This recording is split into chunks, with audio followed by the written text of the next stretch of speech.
តើអ្នកទាំងអស់គ្នាជឿអត់ថាមានខ្មោចដែលស្រឡាញ់ក្មេងហើយលួចចាប់យកក្មេងៗទាំងអស់ហ្នឹងទៅដើម្បីមើលថែក្មេងទាំងអស់ហ្នឹងសួស្តីអ្នកទាំងអស់គ្នាសូមស្វាគមន៍មកកាន់វីដេអូថ្មីសាច់រឿងរបស់យើងថ្ងៃហ្នឹងគឺតាក់ទងនឹងអមនុស្សមួយដែលមានឈ្មោះថា VV Gombel VV Gombel គឺជាអមនុស្សមួយរបស់ជ្វាហើយនិងឥណ្ឌូនេស៊ីដែលគេជឿថា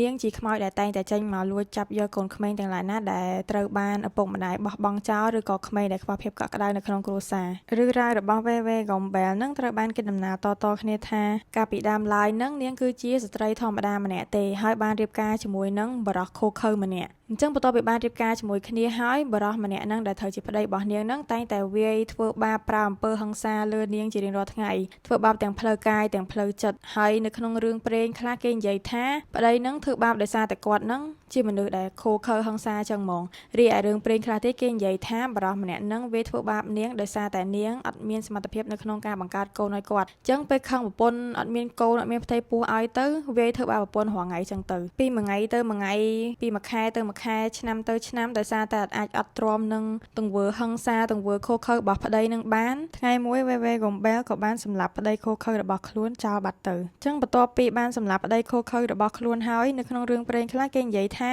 VV Gombel ហ្នឹងសម្លាប់ខ្លួនឯងណាដោយសារអីដោយសារទទួលយកអត់បានតែខ្លួនឯងហ៊ានលើកដៃសម្លាប់មនុស្សសម្លាប់ប្តីខ្លួនឯងអញ្ចឹងណាតែនៅក្នុងរឿងព្រេងខ្លះទៀតគេនិយាយថាអ្នកស្រុកអ្នកភូមិនោះនាំគ្នាសម្លាប់នាងដោយសារអីដោយសារនាងជាស្ត្រីដែលហ៊ានសម្លាប់ប្តីអញ្ចឹងបន្ទាប់ពីនាងបានស្លាប់คล้ายទៅជាខ្មោចព្រលឹងនាងអាចទៅកាន់សុគតិភពបានទេដោយសារអីដោយសារតែខ្លួននៅមានកំហឹងនៅក្នុងខ្លួនដែលខប់ខឹងប្តីនឹងផងហើយមួយវិញទៀតហ្នឹងកាលពីខ្លួនឯងនៅរស់ហ្នឹងខ្លួនឯងអាចមានកូនបានទេអញ្ចឹងពេលស្លាប់ទៅអត់តន់អស់ចិត្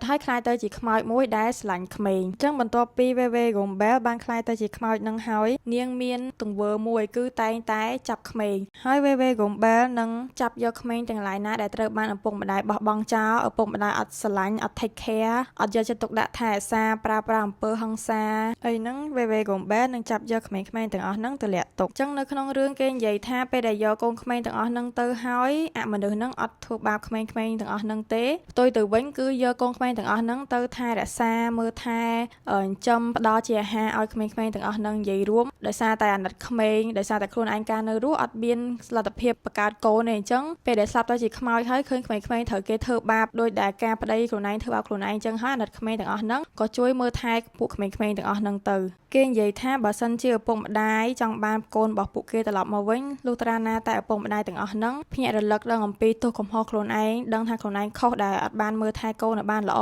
ខុសដែលទុកកូនចោលហើយសន្យាជាមួយ VV Gombel ហ្នឹងថានឹងមើលថែកូនទាំងអស់ហ្នឹងឲ្យបានល្អទើបអមនុស្សហ្នឹងព្រមបកគោលកូនមកឲ្យពួកគេវិញ VV Gombel មានរូបរាងស្គមស្គាំងមានស្បែកពណ៌ស្លេកស្រាំងឬក៏ពេលខ្លះទៅមានពណ៌ប្រផេះមានសក់វែងហើយរួញរីឯភ្នែករបស់នាងវិញមានពណ៌ក្រហមភ្លឺនាងមានកញ្ចក់ដៃវែងមុតស្រួចហើយកន្លែងដែលគេចាប់អារម្មណ៍បំផុតនៃរូបរាងរបស់នាងហ្នឹងគឺនាងមានដើមទ្រូងវែងហើយយាយធ្លាក់អញ្ចឹងនៅក្នុងរឿងដំណាលហ្នឹងគេបាននិយាយថាគណៈពេលដែលនាងលួចចាប់កូនក្មេងបានណានាងនឹងយកកូនក្មេងហ្នឹងទៅរុំជាមួយនឹងដើមទ្រូងរបស់នាងហ្នឹងហើយពេលខ្លះទៀតនាងយកក្មេងៗហ្នឹងទៅលាក់នៅក្រោមដើមទ្រូងវែងយារបស់នាងហ្នឹងដើម្បីកុំឲ្យឪពុកម្ដាយរបស់គេហ្នឹងរកកូនក្មេងទាំងអស់ហ្នឹងឃើញ VV Gombel ហ្នឹងរស់នៅម្ដុំដើមពោធំ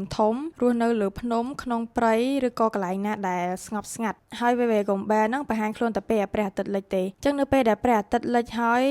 នៅក្នុងភូមិចាប់ផ្ដើមស្ងប់ស្ងាត់អញ្ចឹង VV Gombel ហ្នឹងនឹងចេញមកដើរក្នុងភូមិហ្នឹងដើរលួចមើលគ្រួសារណាដែលមានឪពុកម្ដាយទុកកូនចោលអត់សូវថែរក្សាកូនវាធ្វើបាបកូនហ្នឹងនាងនឹងលួចចាប់កូនហ្នឹងទៅឬក៏ពេលខ្លះទៀតឃើញក្មេងណានៅក្រៅម្នាក់ឯងអីចឹងទៅអត់មានអ្នកមើលថែរក្សាក៏ VV Gombel ហ្នឹងយកកូនហ្នឹងទៅដែរគេនិយាយថា VV Gombel ហ្នឹងមានចរិតលក្ខណៈពីរចរិតលក្ខណៈទី1ហ្នឹងគឺស្រឡាញ់ការពារមើលថែរក្សាកូនក្មេងហើយចរិតលក្ខណៈមួយទៀតហ្នឹងគឺការចំហាយចំពោះមនុស្សចាស់បើសិនជាមនុស្សចាស់ណាមួយដែលអត់សូវចេះមើលថែរក្សាកូនហ្នឹងឬក៏មនុស្សដែលនាងអាចនិយាយថាសៀវទុកអញ្ចឹងនាងនឹង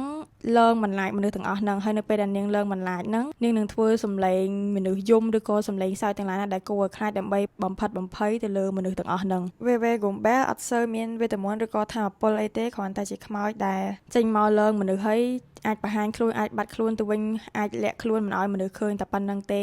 ហើយនាងខ្លាចទឹកមុនខ្លាចប្រាក់ខ្លាចភ្លើងហើយនឹងខ្លាចពន្លឺព្រះអាទិត្យរួមទាំងខ្ទឹមសផងដែរអញ្ចឹងរឿងរ៉ាវរបស់ VV Gumbel ហ្នឹងមិនមែនគ្រាន់តែជារឿងមួយដែលគេនិទានដើម្បីឲ្យមនុស្សខ្លាចទេគឺគេចង់បង្ហាញអំពីក្តីស្រឡាញ់របស់ម្ដាយចំពោះកូនហើយមួយទៀតហ្នឹងគឺគេចង់ក្រើនរំលឹកដាស់តឿនទៅដល់ឪពុកម្ដាយគ្រប់រូបដែលគាត់មានកូនហើយគាត់អត់បានមើលថែអាសាកូនគាត់អញ្ចឹងដូចដែលយើងដឹងអញ្ចឹងថាមិនមែនមនុស្សគ្រប់គ្នាសុទ្ធសឹងតែអាចមានលទ្ធភាពនៅក្នុងការបង្កើតកូនទេអ្នកខ្លះគាត់ចង់បានកូនប៉ុន្តែគាត់អាចបង្កើតកូនបានទេហុកសិតចំណាយលុយរាប់ពាន់រាប់ម៉ឺនដុល្លារដើម្បីដូចថាទិញកូនគេដើម្បីពើពោះឲ្យមានកូនអញ្ចឹងរីឯអ្នកខ្លះទៀតសុខចិត្តសុំកូនគេមកចិញ្ចឹមប៉ុន្តែ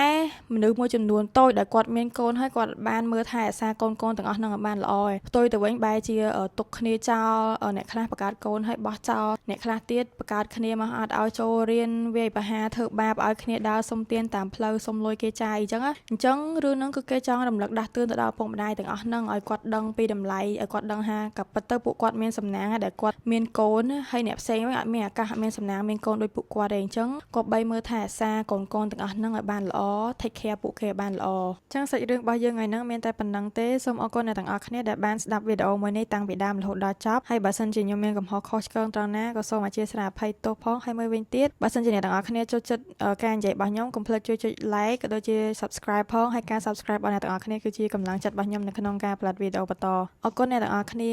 បាយបាយ